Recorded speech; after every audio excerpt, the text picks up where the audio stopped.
জুলাই আগস্টে গণহত্যার ঘটনায় আসলে মানবতাবিরোধী অপরাধের অভিযোগে দায়ের করা যে মামলা হয়েছিল এবং সেই মামলায় মূলত সাবেক পুলিশ প্রধান চৌধুরী আব্দুল আল মামুন এবং ন্যাশনাল টেলিকমিউনিকেশন মনিটরিং সেন্টার যেটা এনটিএমসি সাবেক মহাপরিচালক মেজর জেনারেল অবসরপ্রাপ্ত জিয়াউল আহসানকে আন্তর্জাতিক অপরাধ ট্রাইব্যুনালে আজকে হাজির করা হয়েছে এবং পৌনে 10টার দিকে মূলত এই তাদেরকে মূলত নিয়ে আসা হয়েছে এবং সেটি আসলে তাদেরকে আনা হয়েছে কেরানীগঞ্জের কেন্দ্রীয় কারাগার থেকে মূলত প্রিজন ভ্যানে করে তাদেরকে এই ট্রাইব্যুনালে নিয়ে আসা হয়েছে। আপনাদেরকে জানিয়ে রাখি আরও একই মামলায় আসলে আরও যে 5 জন পুলিশ কর্মকর্তা রয়েছেন তাদেরকেও ট্রাইব্যুনালে আনা হচ্ছে এবং তাদেরকে মূলত আনা হচ্ছে কাশিমপুর কেন্দ্রীয় কারাগার থেকে।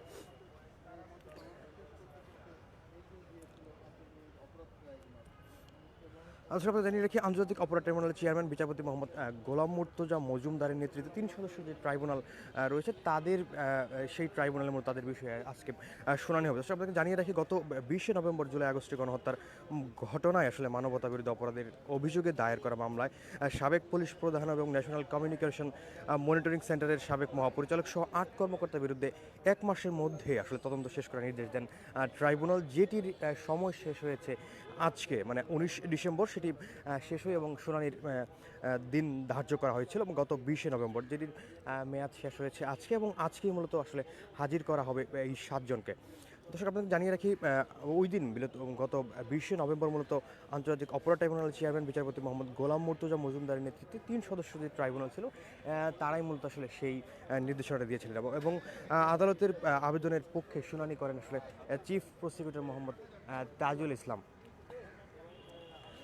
আপনাদের জানিয়ে রাখি বাকি যে আরও 5 জন পুলিশ কর্মকর্তা রয়েছেন তাদেরকে হাজির করা, তাদের নামগুলো হচ্ছে ঢাকা জেলার সাবেক পুলিশ সুপার মোহাম্মদ আব্দুল আল কাফি, মিরপুর ডিএমপির সাবেক ডিসি মোহাম্মদ জসিমউদ্দিন মোল্লা, ঢাকার সাবেক অতিরিক্ত সুপার সাভার সার্কেল মোহাম্মদ শহীদুর রহমান এবং গুলশান থানার সাবেক ওসি বাজহারুল হক এবং ঢাকা উত্তর ডিবির সাবেক পরিদর্শক মোহাম্মদ আরাফাত হোসেন এবং এর মধ্যে যে 8 জন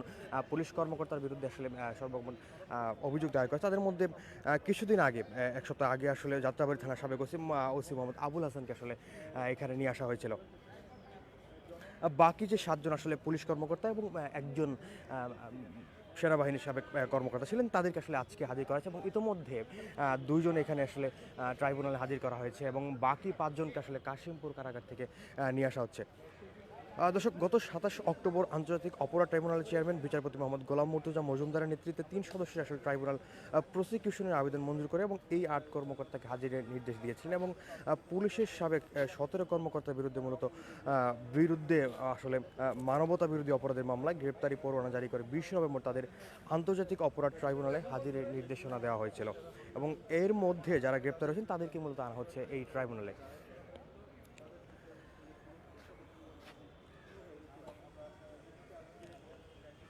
আসলে আপনাকে জানিয়ে রাখি গতকালও আসলে সাবেক